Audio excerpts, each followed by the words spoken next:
محترم مسلمانانو عزتمندو نن د جمعې هغه مبارکه ورځ ده او د جمعې هغه مبارکه وظیفه راته ښایمه چې دا دوه مبارک څیزونه د الله جل شانه یو ځای کې محترمو او ستاسو اخلاص او محبت ورسره یو ځای شي، ستاسو هغه اکسوي ورسره یو ځای شي، ستاسو ورسره یو دوه اوښکې یو ځای شي، نو محترمو دا به ډېره نوراني وظیفه جوړه شي. دا به د الله تعالی په دربار کې ستاسو سفارشي جوړه شي انشاءالله، او الله جل شانه به ستاسو حاجت پوره کړي. ځکه محترمو نن ورځ هم ډېره بهترینه ده او داسې کمالي وظیفه راته ښیمه چې په تاسو به الله جل شانه رحم وکړي. رحم او چې کله مونږ باندې ټولو باندې الحمدلله د الله تعالی رحم دی، لیکن محترمو دې وظیفې سره الله تعالی په انسان باندې خصوصي رحم کوي. نو انشاءالله نن دا وظیفه تاسو شروع کوئ، د زړه په یقین او اخلاص سره یې خامخا وکئ. الله جل شانه به مو حامی ناصر مددګار شي.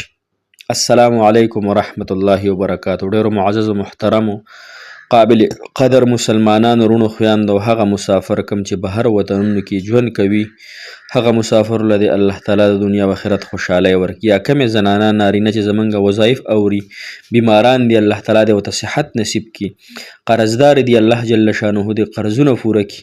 دغه رنګې محترمو نکاحګانې نه کیږي، رکاوټونه دي پکې، الله جل شانه دې د هغوی بهترینې نکاحګانې د خوښې ورته نصیب کړي. دغه رنګې څونه نوجوانان دي الله تعالی دې په ځوانو کې برکات واچوي او الله تعالی د حلالو کاروبارونه ورکړي. محترمو نن چې زمونږ کومه وظیفه ده هغه ډېره انتهایی بهترینه او ډېره زیاته پاورفل وظیفه ده د هر رنګ حاجت دپاره، د هر رنګ مشکلات دپاره. نن د جمعې ورځ هم چونکې د په ټولو ورځو کې سرداره ورځ ده، بهترینه ورځ ده، او په دې بهترینه ورځ باندې د الله جل شانه یو بهترینه وظیفه حاجاتو لره راټولونکې وظیفه ده انشاءالله. محترمو دې سره به تاسو دوه اوښکې تویوئ. یو اوښکه به د ښۍ سترګې نه تویوئ، یو به د ګسې نه. خیر دی که دوه درې د ښۍ نه تویې شوې او دوه درې د ګسې نه تویې شوې اوښکې، نو دا به ډېرې بهترینې وي، ځکه دا اوښکې به الله تعالی ته ډېرې محبوبې وي.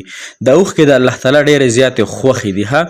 کومې اوښکې چې الله تعالی ته د ګناهونو د وجې نه توی شي یا د حاجت دپاره توی شي، نو هغه اوښکې الله جل شانه ته ډېرې محبوبې وي، ډېرې زیاتې ورته خوښې وي. نو محترمو دغه اوښکې توی شوي نه وي چې د انسان ګناهونه الله تعالی معاف کوي، د انسان حاجات الله جل شانه پوره کوي. لہذا وظیفه د شروع کوم محترم مسلمانانو. وظیفه دا رنګې ده چې دا وظیفه به تاسو څلور ټیمه کوئ. څلور ټیمه به یې کوئ په اخلاص سره، او د څلورو ټیمونو کې به تاسو دوه دوه یا درې درې یا څلور څلور اوښکې د ښۍ او د ګسې سترګې نه توی کوئ. صحیح شوه؟ که جړا نه درځي نو ځان له به جړا راولي. کله چې غم خادي شي، کله چې درد تکلیف انسان ته رسي، نو جړا کوي.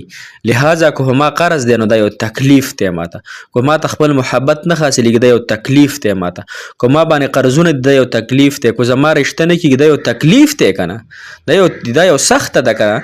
دا سخته به انشاءالله الله تعالی په راحت بدلی، الله تعالی به په خوشحالۍ بدلی. لومبنی وخت چې د محترم مسلمانانو هغه د جمعې د ورځې د اذانونو نه واله تر د جمعې مونځ د ختمېدو پورې دی. دې وخت کې به دا وظیفه شمارئ نه، دا وظیفه بغیر شمیره تاسو وایئ. وظیفه کومه ده؟ یا ارحم الراحمین، یا ارحم الراحمین. ډېر په درد سره وایئ، ډېر په شوق او په ذوق سره تاسو جوړ کړئ. یا ارحم الراحمین، ای الله د ټولو رحم کوونکو نه غټ رحیمه ذات په ما باندې رحم وکړي، په ما رحم وکړي او د حاجت باره کې را باندې رحم وکړي. محترمو زنانو ته هم درخواست نوریو ته چې د جمعې د مونځ ختمېدو پر جمعې مونځ چې کله ختم شي نو دغه وخت کې بیا دعا ځان له وغواړئ. صحیح شوه؟ دویم وخت چې محترم مسلمانانو د مازدیګر د مونځ نفس د جمعې په ورځ دا ډېر زیات بهترین وخت دی. دا د قبولیت وخت دی. د قبولیت وخت دی، د فیصلو د بدلیدو، د تقدیر د ژوند د بدلیدو وختونه دي. دغه وخت کې به 314 پیره یا ارحم الراحمین. زه چې څنګه یم دغسې به وي. یا ارحم الراحمین محبت سره چې زړه نه د درد سره وځي. 314 پیرې مخکې وروسته 11 پیرې درود ابراهیمي کوم چې موږ مونځ کې وایو، د هغې نه پس به یو سجده ولګې، په سجده کې به بیا دعا غواړي. پوز او تندی به د سولې او سترګو کې به اوښکې راولي چې الله د اوښکې دي زما د حاجت پوره کېدو دپاره، د اوښکې دي زما د ګناه د معاف کېدو دپاره، د اوښکې دي زما د قرضونو دپاره، د اوښکې دي زما کور کې جنګ جګړې د مینې محبت زندګي مې الله د خاوند سره جنګ جګړې یا نور داسې مسلې دي، تاسو کومه مسلې هغه به الله تعالی ته وړاندې کې پوه د تندی به دې په ځمکه پسې سولې. عجزي ده دې کې، ها دې کې انکساري ده، دې کې ځان ښکته ګڼل دي. مو خو کمزوري، مو خو من نطفة خلقه، الله تعالی موږ د نطفې د څاڅکي نه پیدا کړي، صحیح ده. مو خو عاجزه مخلوقي، الله تعالی موږ سره محبت ډېر زیات کوي.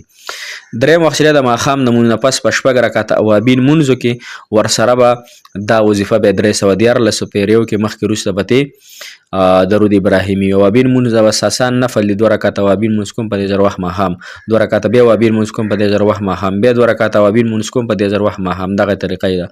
بیا به په سجده کې دعا وغواړي. ماسوتر مونځ نه پس بیا 2 رکعته صلات حاجت، 2 رکعته به صلات حاجتو کې، 2 رکعته به صلات توبه مونځو کې، ها نه دغه د صلات توبه مونځ کوم یا صلات حاجت مونځ کوم په دې ځل وخت ماسوتن ها سورۃ تعالی محمد کعبه شریف ولکم الله اکبر. دغه نیت ته صحیح شو. بیا به 314 پیری یا ارحم الراحمین، یا ارحم الراحمین دا وظیفه به وکړو. هغه او دینه پس په درود شریف مخکې وروسته دی وایو چې د وظیفه قبولیت ته ورسي، ها د قبولیت درجې ته، او هغه صرف د درود شریف دی چې دې سره الله تعالی د انسان د قبولیت درجې ته رسوي. صحیح شو.